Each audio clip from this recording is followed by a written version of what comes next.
रिक्षा आणि टॅक्सी चालकांना ठाणे, मुंबई महानगरात 1 मे पासून मराठी सक्ती केल्यानंतर काही रिक्षा टॅक्सी चालकांच्या संघटनांनी या निर्णयास विरोध दर्शवलाय. तसंच आंदोलनाचा इशाराही दिलाय. दरम्यान सोमवारी मनसेनं ठाणे रेल्वे स्थानक परिसरात अनोखी मोहीम हाती घेतली.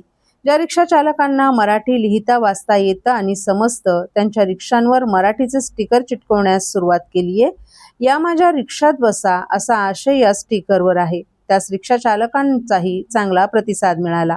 परवानाधारक रिक्षा आणि टॅक्सी चालकांसाठी 1 मे पासून मराठी भाषा अनिवार्य करण्यात येत आहे.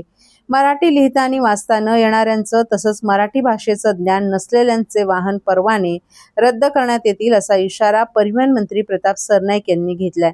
या निर्णयानंतर ज्या परप्रांतीय रिक्षा चालक किंवा टॅक्सी चालकांना मराठी भाषा येत नाही त्यांच्या अडचणी वाढणार आहेत. दरम्यान या निर्णयास काही रिक्षा टॅक्सी चालकांच्या संघटनांनी विरोध दर्शवला असून आंदोलनाचा इशारा दिलाय. मनसेनं देखील संघटनांविरोधात आक्रमक पवित्रा घेण्यास सुरुवात केली आहे. आज ठाणे रेल्वे स्थानक परिसरात मनसेने एक वेगळी मोहीम हाती घेतली. यापूर्वी अशी मोहीम मुंबईतही झाली होती. ठाणे रेल्वे स्थानक परिसरातून किमान 7 ते 8 लाख प्रवासी ये-जा करतात. ठाणे रेल्वे स्थानकाच्या पश्चिमेला मीटरच्या रिक्षासाठी सॅटिस पुलाखाली स्वतंत्र थांबा आहे.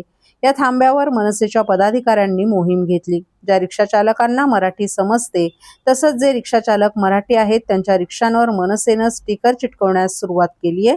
त्या स्टिकरवर मी मराठी बोलतो, मला मराठी समजतं, या माझ्या रिक्षात बसा असा आशय लिहिला आहे. मनसेच्या या मोहिमेनं सर्वांचंच लक्ष वेधून घेतलंय.